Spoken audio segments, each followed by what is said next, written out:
but in Cantonese would be Lam. So in translate is Lam. So that can be closer to Nepali. So if you add A, another A at the end, it will be Lama. And it will be one of Nepali has like Oh, really? Yes, Lama. Lam. Yeah, you can. So I can pretend to be the pony. Yeah, you said I'm just a Lama. Honorable means Honor means a good Lama. So they are saying your face also matches with the Lama. Okay. Do you look like a llama? Okay, that's good. I am Lama, but I am Black Lama. Lama is also a priest. Oh, really? Yeah, you look like this face.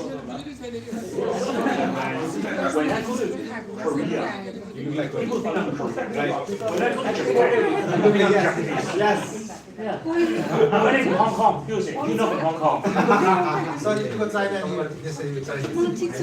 don't know why. It's just funny. we have missional face.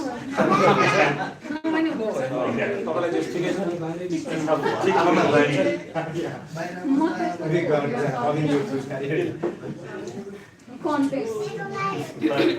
since I spent like about 15 years in the United States, 15 years. yeah, when I'm in Hong Kong, people think I don't look like Hong Kong. Yeah, so yeah, I'm everything from Hong Kong.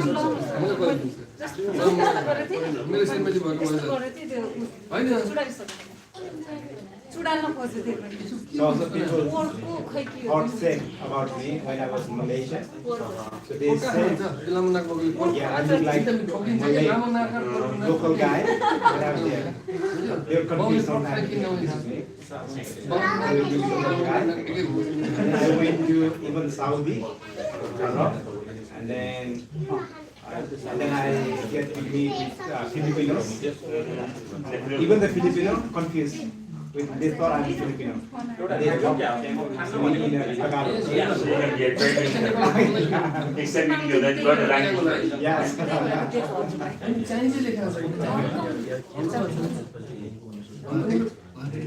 All right. Welcome back. Okay. It's you know what? I don't want to interrupt. I enjoy seeing you guys, mingle and chat. But I kind of feel like want to go on as well. But I do indeed very grateful for you all. I know that each one of you gave up a lot, sacrificed for the Lord. So it's great to see you guys interact, to see you guys mingle, to see you guys have this big smile face and encourage one another. But even though I don't understand what you guys are talking about in a small group, but I just enjoy seeing you guys and listening. Thank you, sir. And so, but I would try to pretend it's like, yeah. Understand. So don't say something bad behind me, okay? Okay. So here we'll talk about preaching is relational. But before I do that, yesterday I promised that we'll talk about some tools that we can use, right? So let's quickly go through some helpful tools. Now, I will show you a few websites and some source you can find. Now, there's mainly two websites over here. There's like a Net Bible, which is from Bible.org, and the Blue Lecture Bible. Now, what are these? Let me see if I still have internet access. Okay, now, so this is Bible.org. I'm showing this.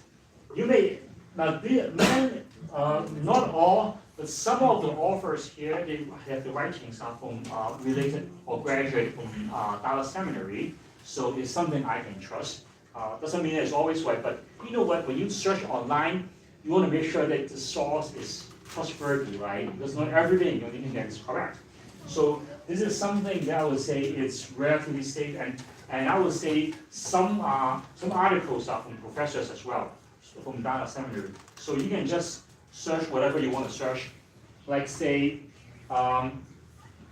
let me say, how about we do John chapter 21. Now if I search over here, then it'll give me different teachings over here. Okay, so I can just click and find, is there something I want? Okay, or maybe I can say, I want to search, how about this? godly parenting. And there's a lot of parenting things I can find as well. Okay, you get the idea? So these can help you to find resources for a Bible passage or different topic.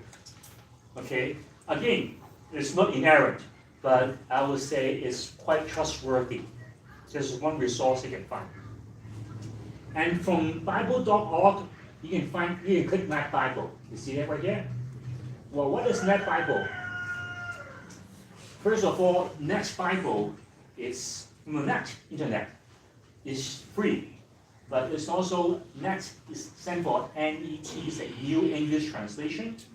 It is translated by my seminary professor. All of them are Dallas professors. Okay, so what about this website and this translation? They use simple, understandable, modern-day English. So in terms of English, it's easier to understand, but it doesn't reflect so much in terms of the translation. They try to reflect the original language, but being modern in English. Because like some translations are pretty stiff, okay? But the good thing is it explains how it translates with. For example, have you guys noticed? No? Okay. So let's say a good example will be John 3:16. We all know that, right? Now, so here is for this way, this is the way God loved the world. He gave his one and only Son, so that everyone who believes in him will not perish, right? So if I click over here, then on the side, here is the note explaining how this is translated. Now, if you remember, some English translation is like, for God so loved the world. But here is like, in this way, God explained the world, God loved the world.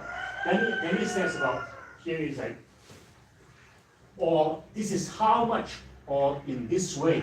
The Greek adverb can refer to what degree God loved it so much, or in this manner, God showed his love. So it's an explanation of the translation. So I think this is helpful as well, especially if you want to look at some grammatical issue in this topic.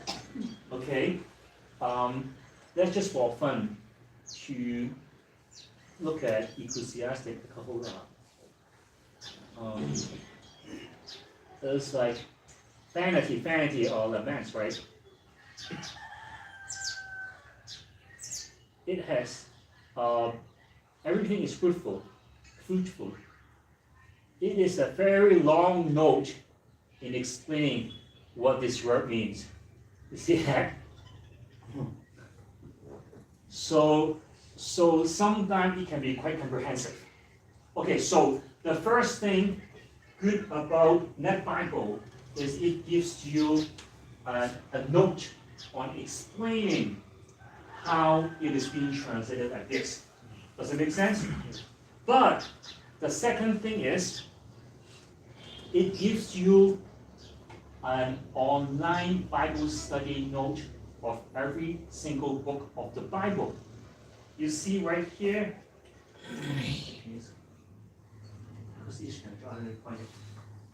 this is the net notes, the translation notes, right? This is Constable notes. Dr. Constable is a DTS professor. He retired already. He wrote his Bible study note on every book of the Bible. By just one click, you can come to this book. You can Ecclesiastic. He gives you the title, right here, and date, the purpose of the book, genre, the outline. So give you all the background, and then the verse by verse exposition. So this is kind of like a free commentary for every single book of the Bible. Now, it is a bit general, so he calls Bible study notes. It's not really a commentary, but I would say it is a helpful source that you can find. So at least you can just stay online, you can find something that's reliable. Sounds good? But one more thing I would like to say is, Now, you can click over here and see over here. There's different Bible translation you can compare. But I think one of the best thing is you can look at the Hebrew text. By clicking over here, it shows you on the left side is the English side, and the right side is the Hebrew version. So if you just look at this, then you go first, you can see, okay, you can figure out, which word is over here. Okay, and so here is people, and then here you see, okay, the Adam, and then here there's an explanation of this word, man or mankind, okay, maybe Adam, okay. So that helps you to have reference to the original language right away. Of course, it's not as powerful as Bible Works or Logos, but or some other software, but at least this is free. It's free, so yeah. And there's also in the New Testament. Let's say go back to John. Now, I think it's easier to do John 1. So, in the beginning was the Word. Then you can see what over here in the word Logos. And it shows over here. And it's a speech, a word, different translation, different usage of the word like that. So it can give you a quick word study if you wish. Now it's not as detailed as some lexicon, but again it is accessible, it's quick, and it's free. Okay, so this is the Net Bible. Any question on this? And another one will be. So do we need to create an profile or account to? No, you just click it. Just click it. Yeah. So this is quite helpful. You probably can log in and have your own account and have your own notes, but I never done that. And another one is the Blue Letter Bible. Okay, there's a web version, and also there's an app version. You can download it on your cell phone or your different devices, so that you don't have to. Because do not download the Net Bible app, it always crashes. Okay, so when it comes to Net Bible, I only use the web version, but I haven't used much of Blue Letter Bible. But what's good about this is, like, say, how about this? We do John chapter 21. And then it gives you the translation. If you click choose, there are different things. Then you will also give you Greek. It has a parsing and show you each word as well. You see that? So it will tell you, so since you all graduated, it helps you to do parsing. It does the parsing for you. So you cannot cheat for your Greek exam because you already graduated. Someone still studying? Yes. Okay, but you still have to. It helps you to do your Greek homework, right? But in terms of exam, you probably cannot get online. Okay, but so this, you see that it gives you the passing, like third person singular, okay, like that. So I think it is helpful if you need it. Okay, so far so good. So again, I will send you I will send all my notes to Ram afterwards. But if you want to take notes, then it's Bible.org and Blue Letter Bible. It's easy to search. Okay, another one is an online library. Political. Do you guys use this? Yes. Okay. So you already have access to it. Yeah, we provide it. That's great. I don't have access to it because They never use. That's the other thing. We are using some. You are using? Now you I are all the books graduated. that you need here. Now they are graduated, no more excuse. Seriously? Yeah. मी पढलेको पैसा तिरै छैन नि, कहाँ काटेको? So you need to get back to the master program. Yes. The master program. You never have that, right? Just take it longer so you can keep using it, right? I haven't graduated yet, okay. Yeah, so if you have access to it, that's great. I don't know, because I think different country costs differently. Yes. So I don't know after you graduate how much you pay to get it, but you know, talk to Madhav or to Yeah. Ram or to After graduate, they will have, they have to buy themselves. Okay. Very expensive. So copy that when you can. You know, just kidding. Okay. Another thing, do they have atlas to search the articles? No. No. Okay. So another source is not always free. Is Google Scholar. Yeah. You guys use that as well? Yeah. But the problem here, what happened, always this one is not free. Some are free, some are not. Yeah, yeah. Usually the good ones are not free, right? Yeah, yeah, good Yeah, ones yeah. are That's a free. problem. So This, yeah, but the scholars spend a lot to get a PhD, right? So yeah, so that. Mhm. So yeah, cheers to the scholar. Okay. Mm. Yeah. So I would say, if you want to go towards some more academic research, you probably need to pay a little bit. Yeah. But let's say if you want some basic stuff, then the constable notes, the Net Bible, the Blue Lecture will help you to have something basic covered. Okay? Was it helpful? Yes. Before I go on, let me quickly talk about the importance of finding articles. Like, you know what? I find it depends on how deep you want to go. But if you want to go deep, you look for the articles, not the commentaries. Because the article is what that scholar really focused on. Like maybe he focused on Mark 5, but he writes a commentary on the whole book of Mark. But his main focus is Mark 5, right? So that is the best, and that's what he studied on. So each article is presenting the specific specialty of that scholar. So not necessarily the whole commentary. Of course, there's some good commentaries, they cover a lot of ground as well. But if you want to go for some specific scholarly study, then you look for the articles. Okay?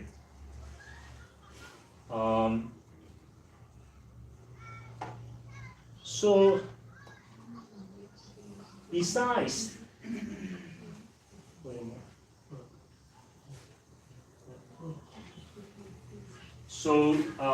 for those who are still studying, to go to Puerto when you can. Other than these online resources, I will recommend some books to you.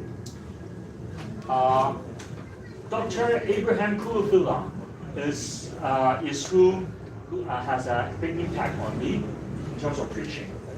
Then he writes a commentary on many different books. Okay, these are just a few of them. So if you search his name and search a theological commentary for preachers on Genesis or Ephesians, then you can find these. I believe most of these books have the web version, the e-copy. Okay, so I think e-copy is cheaper and it's easier to bring along. Okay, now I'm telling this. I don't know the cost of some of these, but as far as I know, last time I checked, this is the cheapest. So if you want, do it tonight. Go look for it and see what's the price of it. For some reason, this is cheaper than all of these. So he focuses on the thrust. Now, this is I would say a preacher-friendly commentary. Why do I say this? Is when you look for the commentary, let's say I preach through the book of Genesis, then I want to have a commentary of Genesis, right? Because if I look for but some commentaries, there's so much information that you need. Right? You need to filter a lot. And I will say sometimes, I prepare like 10 pages of notes. I only use 2 of those 2 pages for my sermon, right? But being preacher friendly, he helps you to filter some not so important notes. He helps you to find the clues that point to the thrust. So he explains what the author is saying and shows you what the author is doing with what he's saying. So I find it very helpful for my preaching. It saves me so much time. Now, not every book is the same, but I personally like Genesis and Mark the more. So you can take a look. Are you guys checking it right now? What's the price of this? Do you have it? No? Oh, you can check later then. But like say, I know maybe it's like this could be like $30 US if you buy it in the States, but this one is like $2 US, something like that. For a time that's they limit, they give a discount. But I find it helpful. Also, this series, the Cradle Exegetical Library, and these are both DTS professors. Alan was used to be, I think. Boshism is still there. This is also preacher friendly. Now, maybe they're not so much as a preacher like Dr. Kurupilla, but they are a scholar who know how to preach. So I would say like probably Kurupilla is more of a very scholarly preacher. But these are scholars who knows how to preach. Okay, so the emphasis is a little bit different, but still pretty helpful. So I would say, yes, you can try to find those. And I'm not sure if they have e-copy, e-book. They probably have e-book a little bit, but I use part of Alan Ross' book on the Psalms, and I find it is pretty good. So these are something that you can look for. I know that being a preacher in Nepal, you don't have a lot of time to prepare, and you might have a day job, and then you have to take care of a lot of stuff, and sometimes there'll be a short notice you need to preach, right? So having helpful tools is not being lazy. It's helping you to be more efficient with your time, right? So, and I believe that by reading the right books, that helps you to not just get the information, but follow the thought process as well. As I mentioned earlier, my first day, I say, Dr. Kurupilla has a big impact on me, right? But I haven't taken a class from him. I merely listen to some of his sermons and write his books. But when I listen to him, I feel like I know what he's talking about because I've been reading so much of his books, right? So for you to read, you can say, that's a good point. That's how you observe something I haven't seen before. That helps you to find a way to you get used to how to look for the clues in studying the Bible. Does it make sense? So not all books are needed, but these are recommended. And of course, there's way more than there is on the market. But I would say these are what I think helpful. Any questions?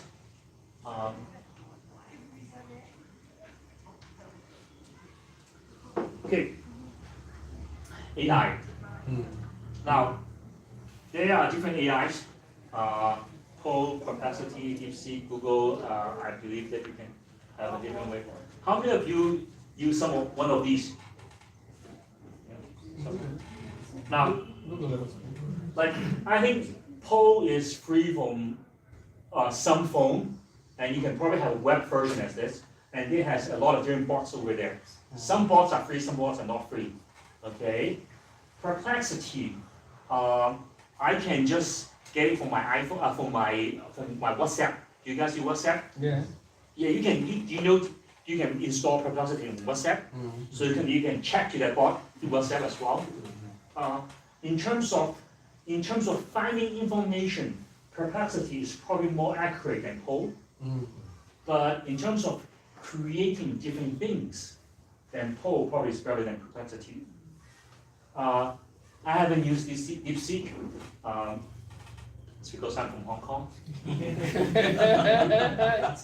And I don't know how much access does it have to my phone and personal data. DeepSeek. So, I'm being skeptical.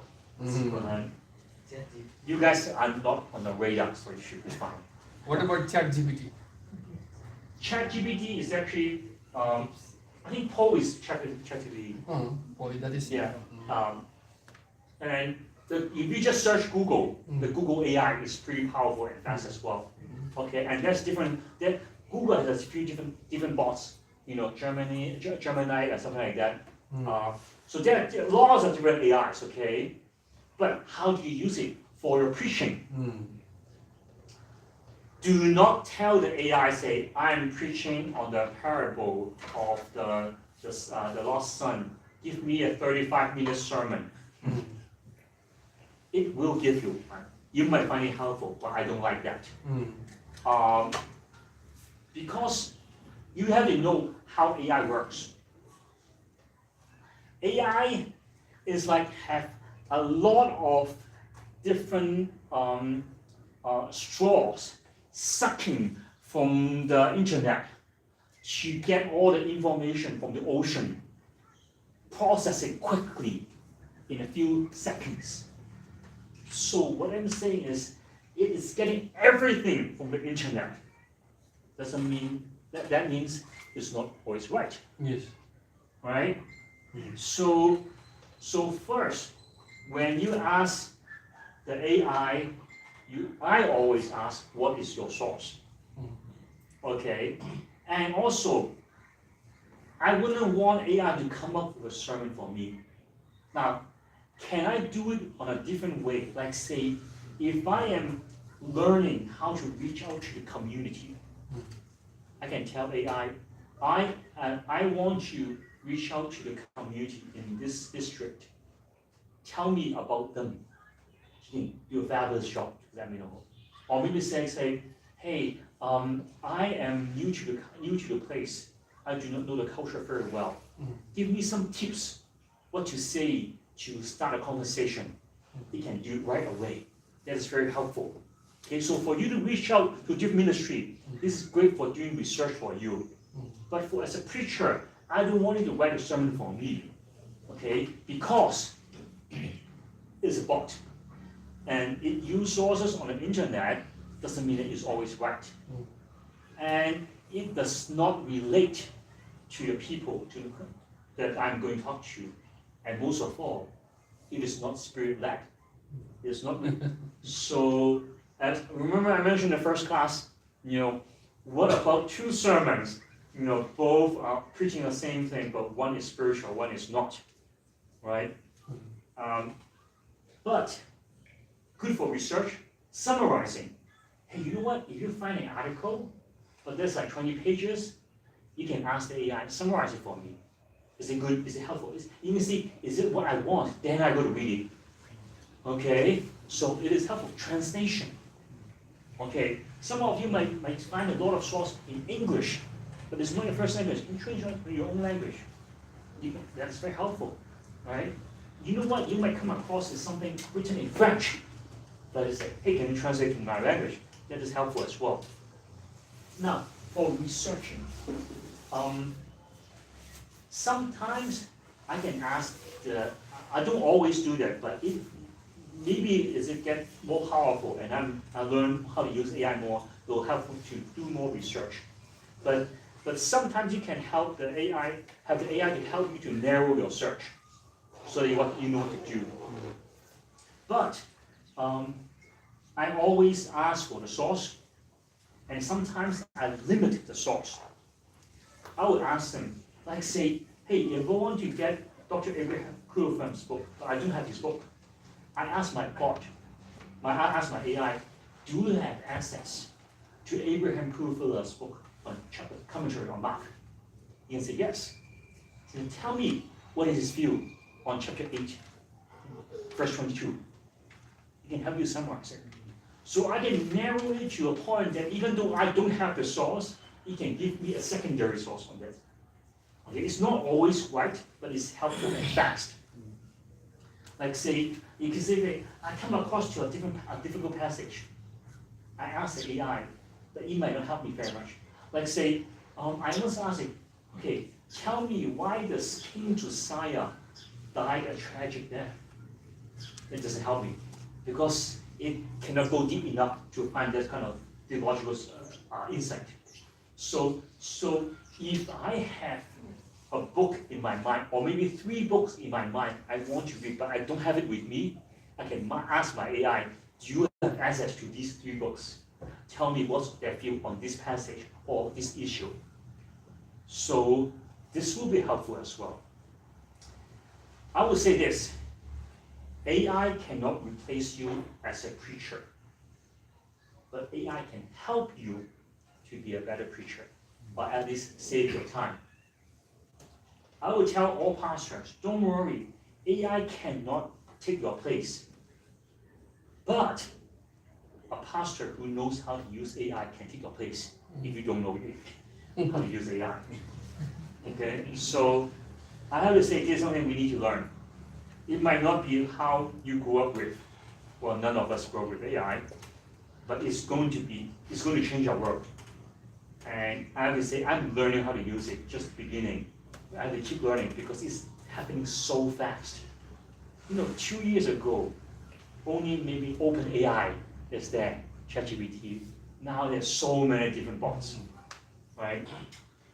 But I don't want to go too far in that. I would just say this, have AI to help you, but don't try to ask AI to replace you, okay?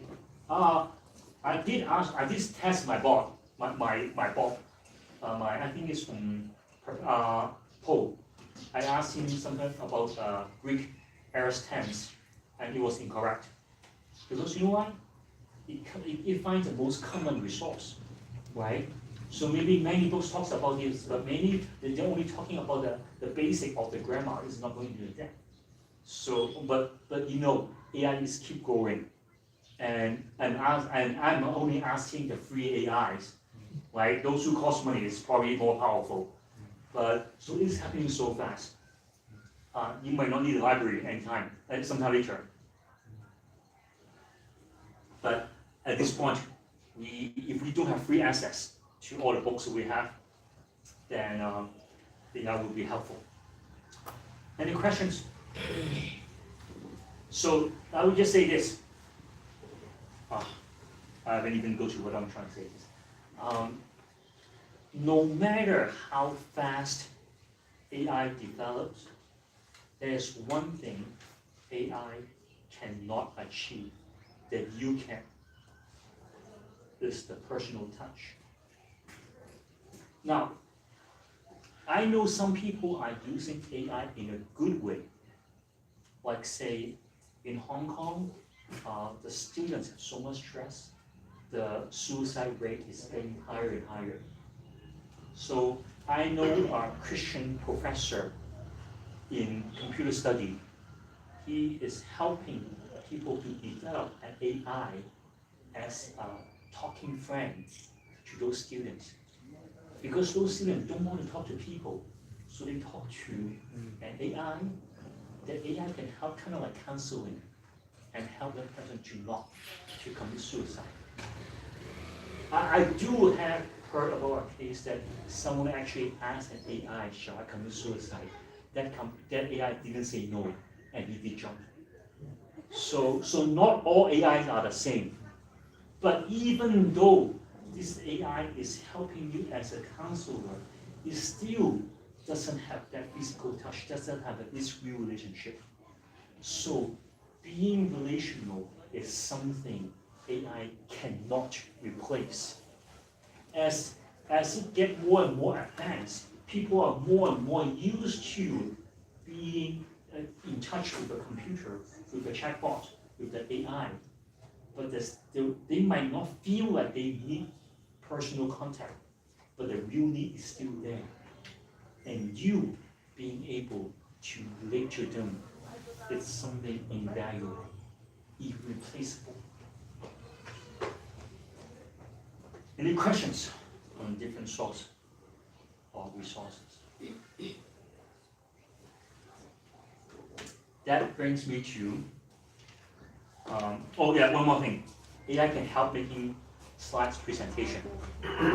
You can do it in no time, but I don't like that because I kind of like to design my own, even though I don't like it, I'm not designing very well, but it can help. So let's say some AI is, the specialty is making presentation. You can say, give me a 20-minute talks on this and with like how many different slides, and they will come up all kinds of slides that in no time. So you can have that come out to you, and then you touch up on the slide as well. So I sometimes what I do is when I do my sermon presentation, sometimes I have PowerPoint, sometimes I don't. But sometimes when I come with PowerPoint, I will look for pictures to give a feel. Okay, now I'm getting even further away, but let me talk a little on this. Now, again, you don't always need a PowerPoint presentation or slide presentation, but sometimes slide presentation is for clarity, for people to follow. I show my outline so they can see it and they know it, right? Sometimes it's like I'm comparing different texts. Let's say, like what I've been doing. I'm highlighting the Greek word or the Hebrew word, or you see a similarity, right? You see the word "sand" happened many times, right? So that helps me to explain. But sometimes I use it to help you to get a feel of it. Like say, for example, I talk about a son being disobedient to his father. I show a picture of a back of a young man. And just so by showing that slide, then I'm giving you a feel. You see the back of a young man, I'm talking about this young man. Of course, it's not the same person, but I'm helping you to emotionally be attached to it or get a feel of it. So sometimes I cannot find what I want on the internet. I will ask my AI to come up with a picture for me. But they don't always have that. But sometimes it helps. Let's say, for example, I was talking about cutting a covenant. Okay? But if I search online and say, well, I don't want to have something very bloody, right? So I asked the AI to come up with a picture. Give me a picture of a knife, a biblical covenant, and an animal, not bloody. Now, the more specific command you give the AI, the better it comes up with, right? Yeah. But still, because the AI that generates picture is only free for 3 tries. So the first picture I don't like, the second picture I don't like, the third picture, oh no, it can be paid. Forget it. So I found online, okay? So some AIs are very good in making pictures. So again, depends on what you need. Okay, that helps as well. There's a time I want to tell my story that I once had a car accident on a snowy day. I was looking online, finding pictures. Okay, I want to find a picture that is focusing on the ground with some ice, but not a lot of snow. It's not easy to find, right? So I would ask the AI, can you generate a picture for me like that? But still, I didn't like it. But again, what I'm trying to say is, you can find this can be a helpful tool. Okay. All right. Teaching is relational. Oh, you gonna try it. I'm getting out of control. That happens.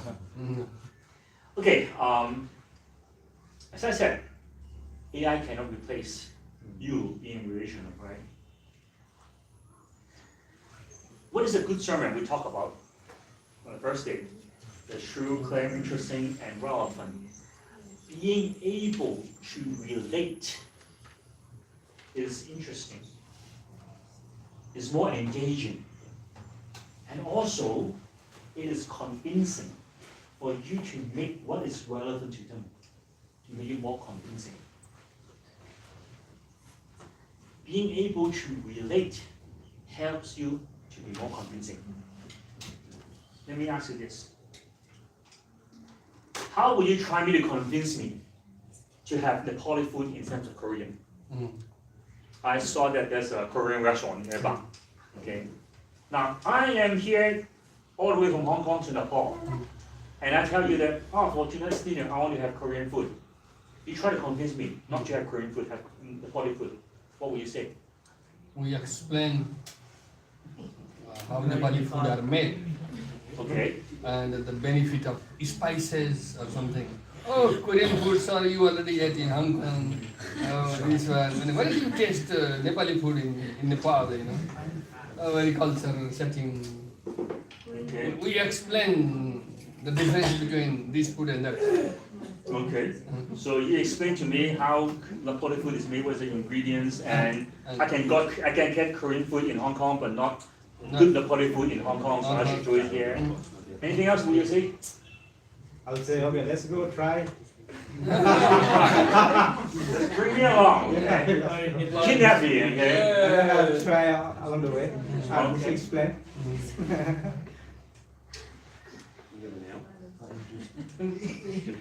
Now, well, let's just say just try these two tips. But have you guys heard how are they relating to me?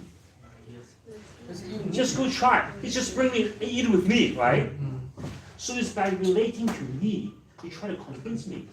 By telling me that you can get Korean food in Hong Kong, but not real Nepali food in Hong Kong. Since you're in Nepal right now, why do you try Nepali food? You are thinking from my perspective. For that, you are confused, no? What to eat, what not to eat. Yeah. And so for you to be able to relate, that is more convincing. Because I show that I know what's going through in your mind. I'm thinking from your perspective, and I am offering you an advice that I believe is good for you. It's not just what I think, but it's good for me. It's I'm thinking from your perspective, I believe it's good for you. So why don't you do it? Being able to relate is convincing.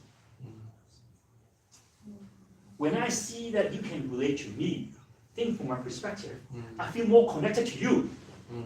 And I'll be more open to what you say. Right? It's not just facts. Not just using facts to convince me. Not just from your head, but also to my heart.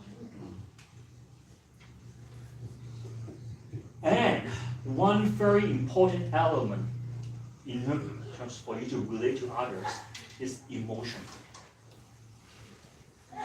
If you see a little kid crying, what will you say in order for you to try to help? So find out the reason why she is crying. Finding the reason why she is crying. Trying to understand why she's crying? Yeah, why she is crying. Why are you crying? Okay. What else?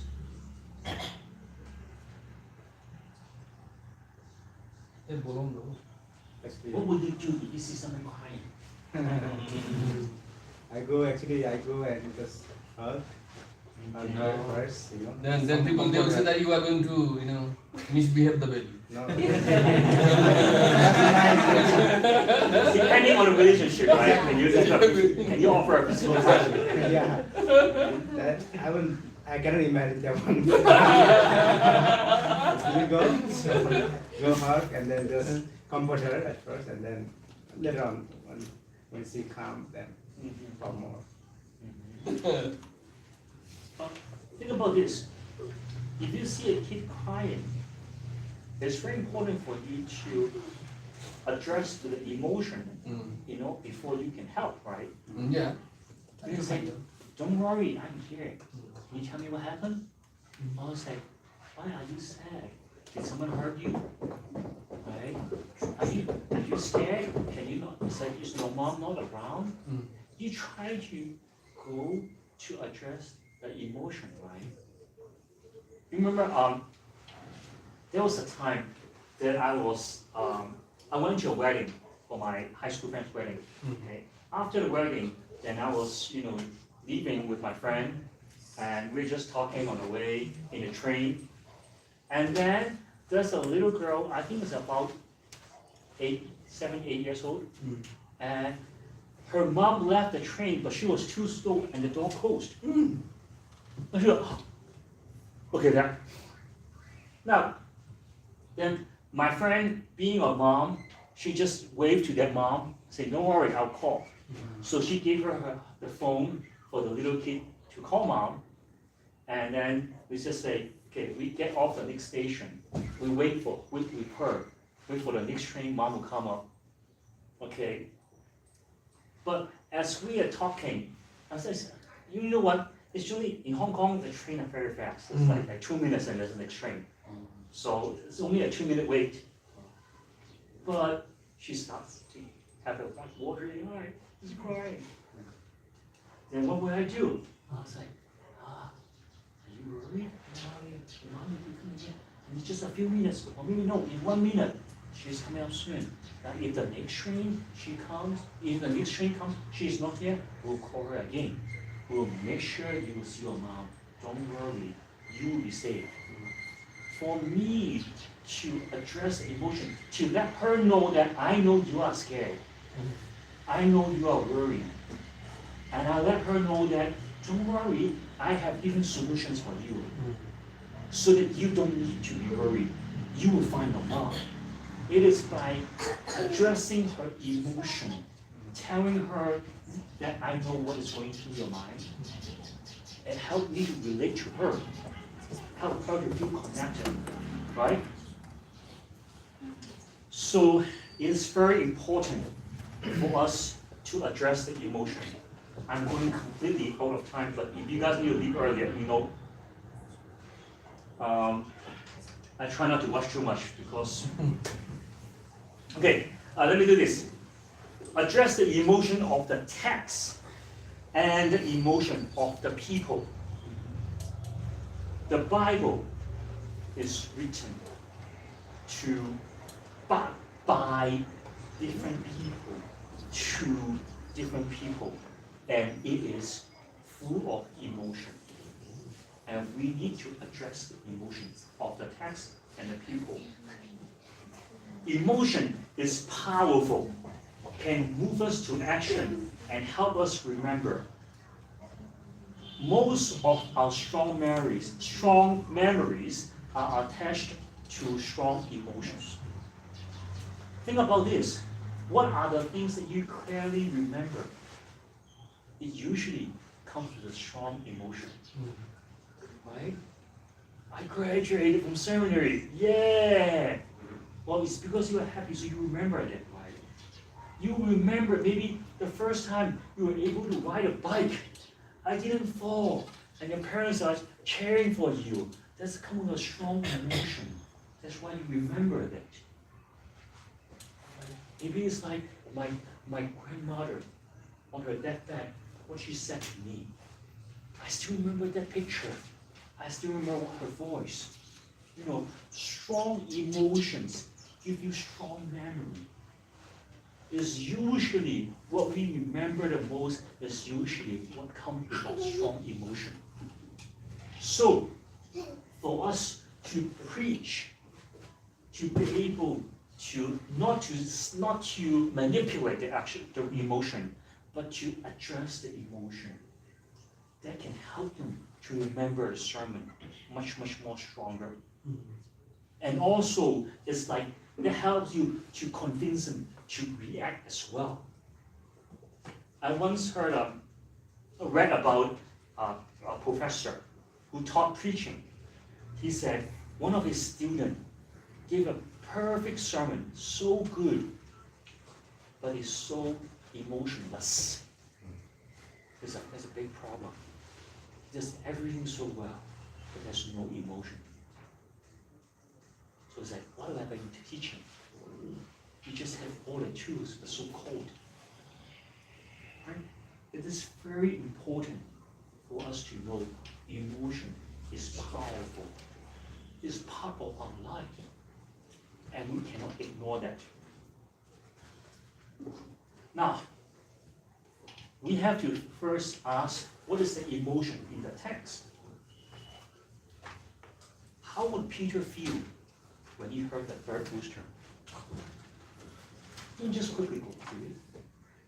Think through it. Try to feel that. What was David's emotion when he heard that Absalom was dead? The son was trying to kill him. He was running for his life, but also he loved his son so much. When he heard that he's dead, I'm safe, but my son is gone.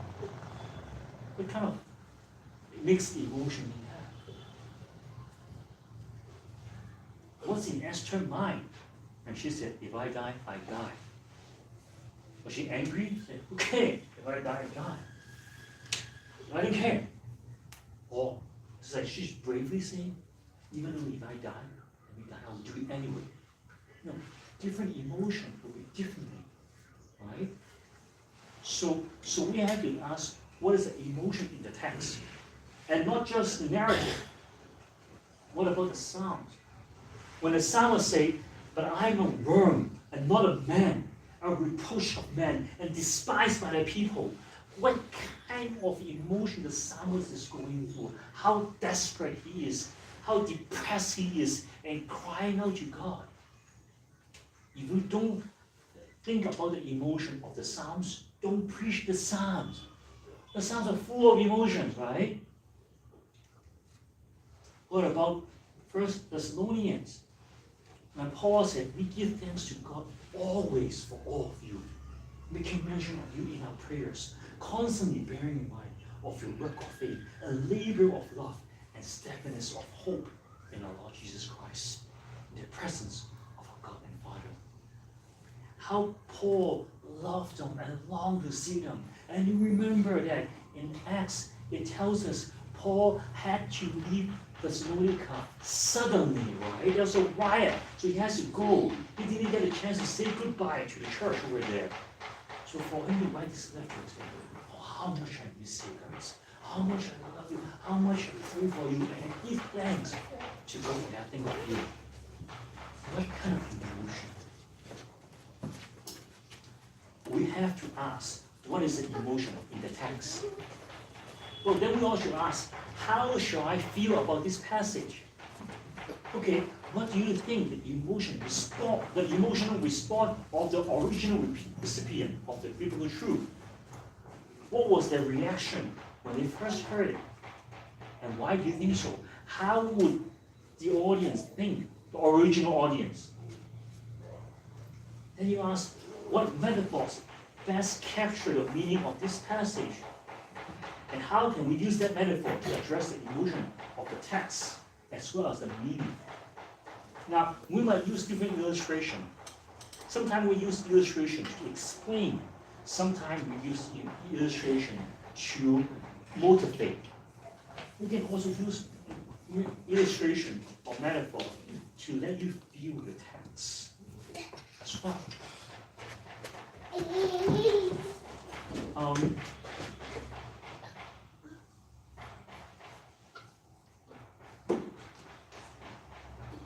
For example, Revelation. Now I'm not going to read through it, but we know that addressing to the church, they say, okay, well, the Son of God, when he comes, his eye will be like flames of fire.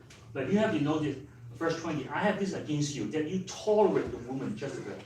Okay, you tolerate sin. There's something you have to be accountable to God.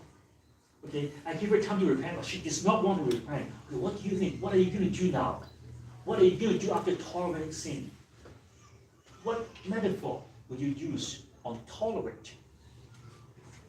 Now, if I say, hey, you know what? When I have a baby, he keeps crying, but I have to tolerate that he wakes up in the middle of the night because I love him, so I'll do it. Well, it's true, but it's a total different kind of emotion, right? I'm talking a loving baby, but this is tolerating sin, right?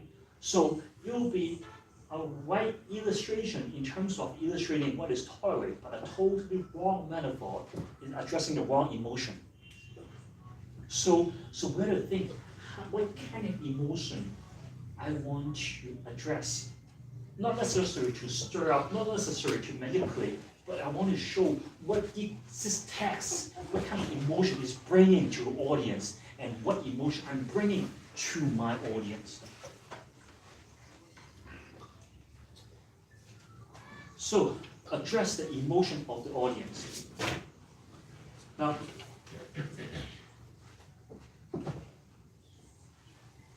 let me give you an example.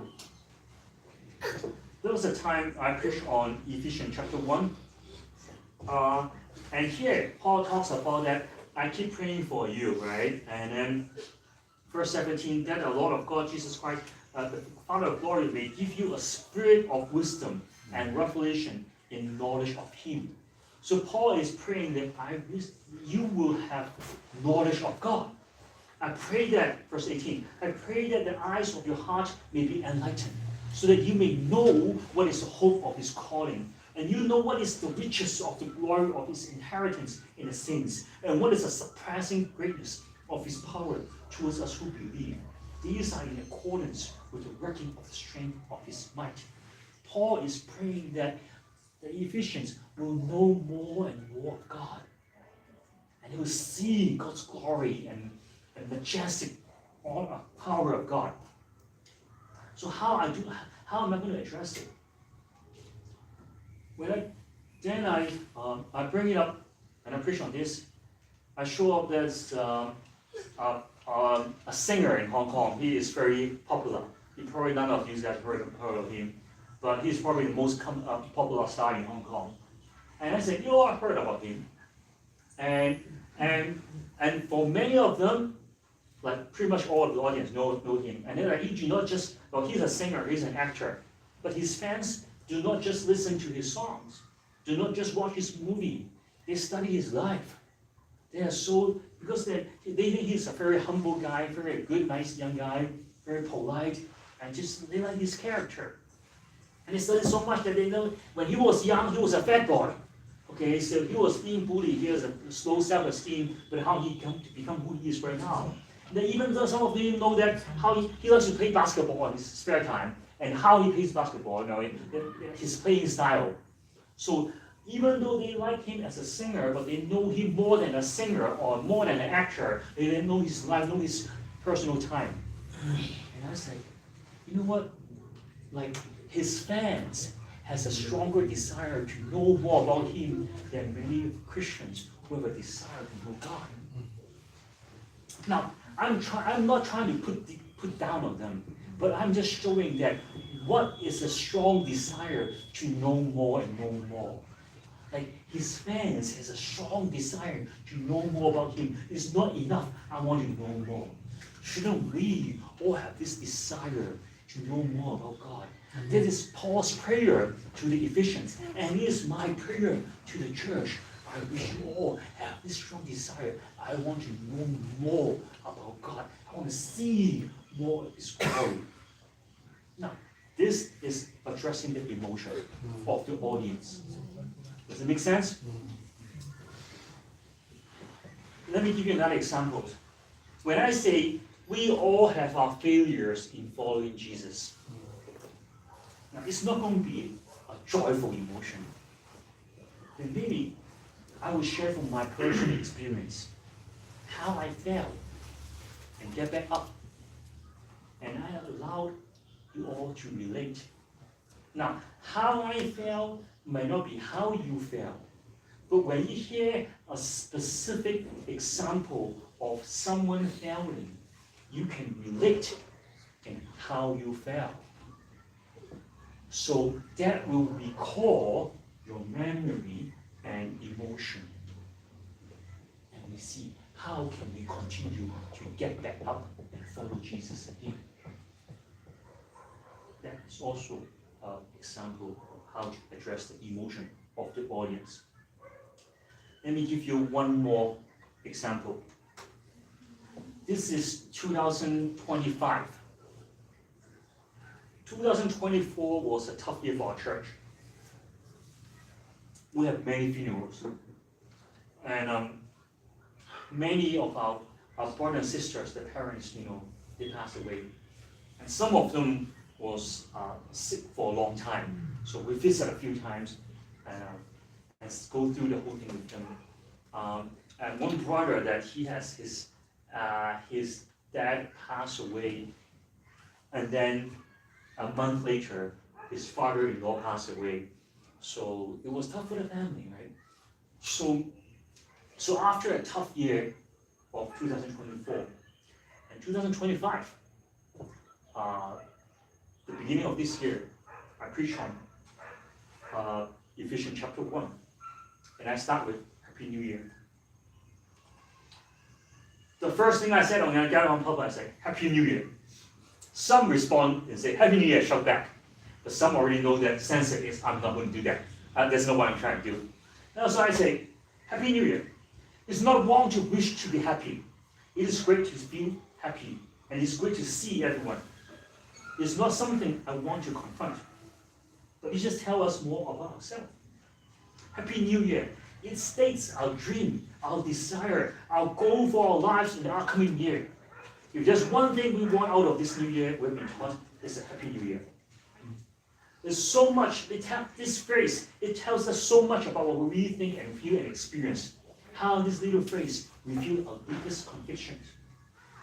Happy New Year. We desperately want to have a Happy New Year. We are tired of our problems. Our own problems, our kids' problems, problem at church, at work, at health, relationship, finances, everything. Happy New Year. It is our deepest desire. We want peace and pleasure. Rest from the struggles that fill our daily lives. We've lost too much, struggled too much, been under too much stress. What we really give for a Happy New Year. So much of our lives involved up in such a little phrase, Happy New Year. We want to be happy because we are not happy. But we all want to pursue happiness. But what if I tell you, the Bible is not teaching us how to attain happiness, but holiness is God's agenda for us.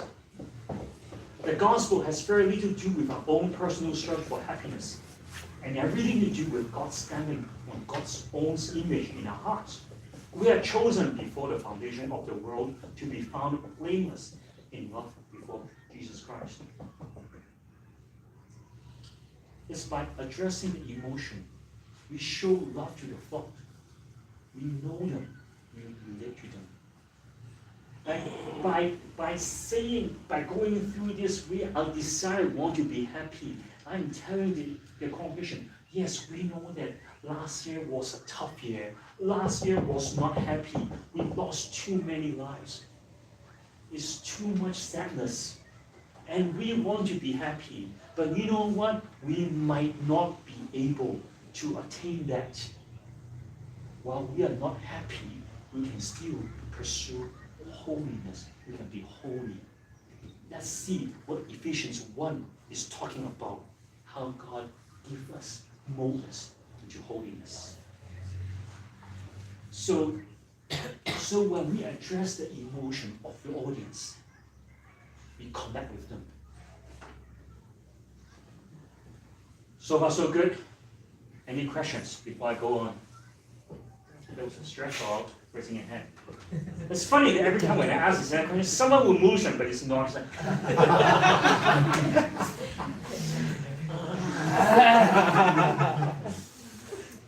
Good morning. All right. You are showing your emotion. I know that. All right. Okay. Now, I don't have time, but I'll real quick on this.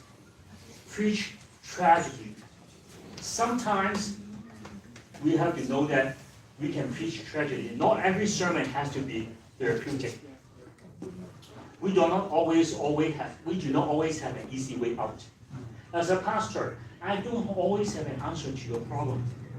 So I cannot always offer a solution. Sometimes there's no solution. So I just address the emotion. And I preach a so-called tragedy sermon. That we go through this struggle together. And we live on God together. We hope on God. The only solution is maybe one day He will make all things new. Maybe we need to wait until that day. So preaching tragedy can relate to the audience. Let me talk about this. Like, tragedy brings a stronger emotion. Shakespeare, pretty much all of his writings are tragedy, sad ending, right? But it gives you a strong emotion. Like some movies that you watch, it's not a happy ending, but it gives you a stronger emotion as well, right? So again, it's not trying to stimulate or manipulate emotion, but I'm just saying that this is how we relate. Comedy and tragedy. People like comedies. It's not in a sense of humor, but it's a sense of having a happy ending. So naturally, most preachers like to preach comedy. They want to give them, there's a conflict, but when there's a solution, then you feel better when you leave. But sometimes we don't have a solution. So tragedy, that is what truly moves people. That we feel the pain and relate to the trouble of the story of our lives, and thus have a deeper impression and stronger sense of urgency to change, to participate in God's narrative. So the common approach of preaching might be starting from the need of the congregation and then bring a solution from the scripture to their problems. Giving them a feel-good sermon, focusing on the emotion needs of the individual and helping them to overcome it. But tragedy will be show the congregation the story of the Bible, God's narrative, and move them to take part in this narrative. It's presenting that grand narrative and allows them to see their role of this big picture, that individuals are now part of the community of God's history. So it's not that my problem will be solved, but I see that I'm part of God's picture. I join in the big narrative. John White, in his book, Telling God's Story, he says this: the church does not exist so that individuals might seek intimacy with others, themselves, or God. The church exists as a people, a distinct people whose witness can bring opposition from the world through the fact of its non-conformity, but whose communal life provides concrete and body resource for support amid the resultant suffering. If we are not going through suffering, someone in our church is. So we relate and go through this suffering together. And by going through the suffering, sometimes we don't have a solution, but we can only look up to God and continue to trust God and cling on to God to go through our everyday life. And that's how we can be emotionally attached to them and go through this together. I do not have time to go through everything. I guess I will stop here today and I will talk more tomorrow. I'll give you a quick look ahead on how to put it together. I'll elaborate this tomorrow, but I just quickly show you that tomorrow we'll talk more about how we pray. We come up with an introduction, body, and conclusion, and the steps that we find a curriculum test, study what it's saying, let it transform you, come up with application, structure a sermon, and then use a closing image, and think about introduction. Something like that, okay? So this we'll talk about tomorrow. I don't want to go too much because I feel like the emotion is here. I feel the burden. Any questions before we go? So you say about the tragedy, but the sermon conclusions should be with hope, or we live in the tragedy? I'm not saying that you feel tragic. I'm just saying that tragedy versus comedy is like it's different genre. So there's different kind of sermon that it might be sad. It might not be therapeutic. It might not be has a solution. Hello. It might not have a way out. But it's like addressing this emotion, and we go through this together. Yes, there's hope. But maybe there's no immediate solution. But we know that in the future, who knows when, but when Jesus returns, everything will be new. That is our hope. So we cling on to that hope. We go through the tragedy in front of us. But by going through, I am emotionally related to you. And I understand what's going through. It might be tough. We go through this tough time together. That kind of tragedy I'm talking about. I'm not saying that, oh, you and I are doomed. Okay? See you in hell. No, that kind of stuff. Any other questions? I have a question. Anything you want me to talk tomorrow? Because I only have one more day with you guys. So it's like, you know what you're talking is good, but it's not helpful. Or there's something in my mind I want to ask that you never talk about yet. Okay, I still have tonight and tomorrow morning to prepare. So is there anything you want me to address?